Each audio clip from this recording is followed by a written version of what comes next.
Hi everybody, it's Charles and Kelsey again from Voces Digital. Today is Friday, January the 18th. Sure is. And we have a winner for this week. Congratulations to Colleen Lawler. You are a winner this week, and you'll be winning a set of our Nuestra Mundo readers. 4 levels for Nuestra Mundo, and we will be sending those to you probably by the end of the month. So Absolutely. Congratulations. We're going to reach out, get a little info from you, and then go from there. For those of you who don't know about our contest, all you need to do to enter is to sign up for a walkthrough, show up for the walkthrough, and let us tell you a little bit more about Voces. And then once a week we'll draw a winner, and we're giving away a great variety of prizes. So as you can see, this week it's readers, and who knows what it'll be next week. Who knows? Who knows? So we did have a teacher question. As promised, we're going to answer one teacher question in a video format every week.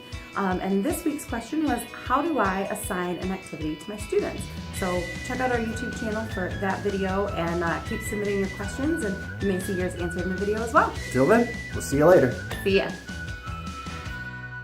Hello, this is Kelsey with Voces Digital, and this video is going to show you how to assign a standard assignment.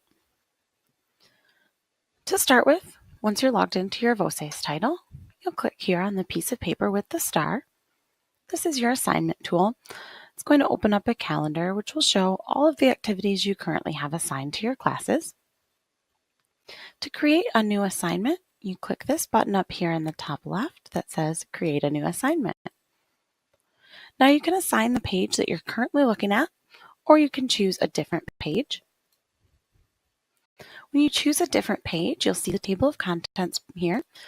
And if you actually go into the different activities, you'll see these icons that indicate if an activity is automatically graded, if it's associated with a can-do statement, and the microphone if it is a recording activity. So you'll be able to really easily pick out the type of activity and which one you may want to assign to the students. So for now, I'm going to choose Activity 6. So you will see this message if you've already assigned to class. So we'll go down here and pick number 5. So you'll also notice that this one turned green, whereas Activity 6 turned red. So it's a really easy way to tell if you've already assigned something. So once I have the activity, I scroll down to the bottom. I click on Use Selected Page. This is going to take me to set my due date. There are 3 types of due dates. There's no deadline, which is an open assignment. Students can complete it at any time. There's a specific date, which also lets you set a specific time. And there's a date range. The date range will basically give the students a time to start and a time to end. So they won't be able to see the activity until this date range, unless you check this box here to show the assignment before it's available. If this box is checked, they'll be able to see the assignment right away, but they won't be able to see the activity. They'll just know that they have an assignment coming up. With both the specific date and the date range, you'll be able to set a hard deadline or a soft deadline. Soft deadline, if they submit it after the due date, you will see that it's marked late in your grading portal. We're going to go ahead and just choose a specific date. We'll choose the 13th at 8 p.m., just random day and time. And then we click Use Selected Date there. So these are the additional options that you can set the parameters for the assignment. The first is a submission limit, just limits the amount of tries that the students have. The next option is Prevent Leaving. Now this option is really good for helping to kind of stop some cheating attempts. Basically, if the students try to leave the page, if they go anywhere else within Voces, if they go to a new tab, a new browser window, the first time they'll get a warning that says, if you leave again, your work will be submitted. The second time they attempt to leave, the work will be submitted to the teacher. The next option there is a timer. Timer just limits the amount of time they have to do the assignment. And they will see when they go to the activity, they'll start out on a page that says, once you click start, you have X amount of minutes to complete this assignment. Once they start the assignment, the timer will stay here on the top of the screen. The next option here is Require 100%.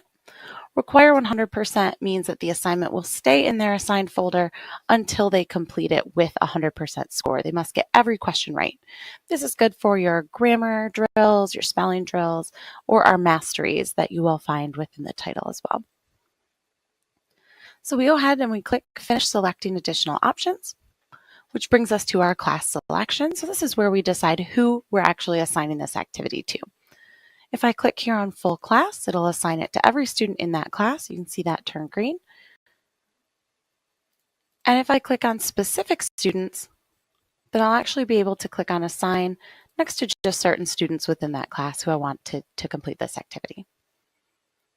I click Finished Selecting Classes. I can leave a note here. Something like this is a quiz, no notes, anything you want to leave for the students. Create assignment. And now we see that there on the 13th that we've assigned that activity to the students. Anyone in those classes we assigned it to, those students, when they log in, will see it on their calendar. They'll be able to click on it and go to the assignment. Hopefully this was helpful, and as always, if you have any questions, don't hesitate to contact us through any of the great options here underneath the question mark icon in your account.